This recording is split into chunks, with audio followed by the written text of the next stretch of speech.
Hi folks, welcome to the video. Hardly Gaming here. Today we're going to be looking at a skill slash rifle DPS build. Without further ado, let's just jump straight into it. I am using the Demolitionist signature tree here for the extra explosive damage and the grenade launcher, which is by far the best of the signature weapons. My main weapon here is going to be the classic M1A, rolled really nicely here with Spike. Headshots grant plus 20% skill damage for 8 seconds. My secondary weapon is going to be Sweet Dreams, again rolled quite nicely, mainly for the Sandman talent. Melee attacks instantly kill non-elite enemies. This is really nice for the recent event, but it's also really nice just full stop as a skill player. I'm used to always being able to melee someone who's trying to rush me. And my backup is a backup boomstick. In my gear slots here I have a 2-piece Grupo Sombra, which gives me critical hit damage and explosive damage, which is a part of this build that you want. Not a perfect roll for me. I'd rather have had the skill damage and then been able to roll for a skill point. This build I think would maybe need one more skill point, but it doesn't need more than that. My backpack, I'm using the strategic alignment named item, rolled quite nicely. It's a channel 8 piece. I have 2 of them, so extra explosive damage and extra skill haste, which helps with the sticky. I rolled on this not perfect, but status effect, skill damage, and skill haste mod. This backpack gives you the perfect shock and awe, which gives you applying status effect to an enemy, increases total skill damage and repair by 20% for 27 seconds. This is very easy to keep active with your turret.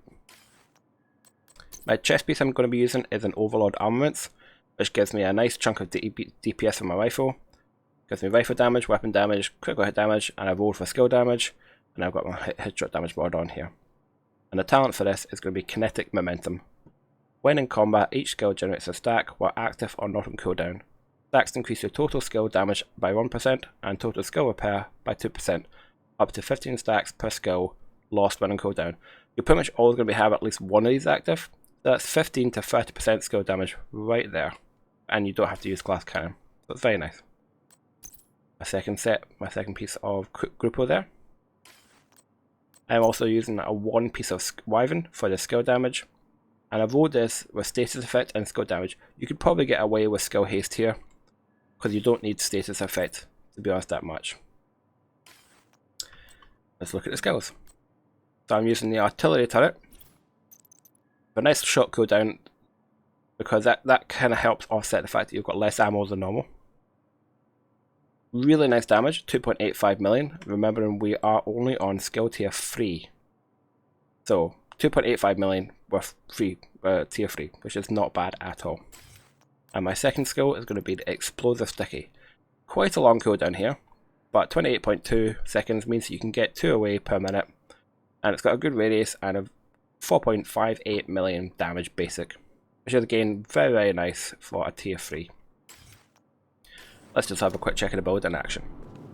So I've already procced my Kinetic Momentum. You do that by heading over to the damage self when both your skills are off cooldown, and you proc it, and then that's you ready. You just have to kind of stay in this room for the buff to stay active. I'm also going to need to kill something to get the... Sorry, I need to proc status effect to get the backpack down. So I'm just going to do that, and then proc Spike.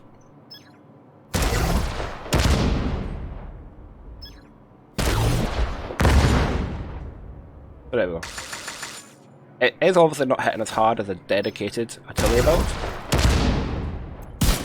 but the fact that I can also put out quite a lot of damage from my rifle is what I think makes this build kind of unique.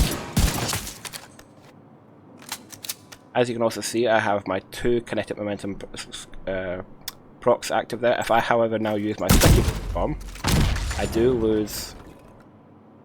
I should have lost. Yes, there we go. I lose 1 of them. However, it comes back once the sticky mine comes back. So I would recommend trying to keep your turret active more than your sticky, just to get those 2 procs active. But overall, very nice build this. A lot of fun to use. Very good for, I'd say, challenging missions. If you're maybe just speedrunning, because of the amount of AoE explosives you can do. As I said, it would be very handy for the getting bleed on the cleaners. League activity, which I would recommend the Stranded Tanker mission on New York for that. I usually get about 50 to 60 bleeds per run on that. Anyway guys, that is the build. Let me know if you give it a go, if you think there could be any tweaks, if you really like it. Could you also please like and subscribe? Every single one of you is very important right now. This is a very new channel, and I really appreciate every single one of you that offers me help. Alright guys, have a good day, and I'll see you in the next one.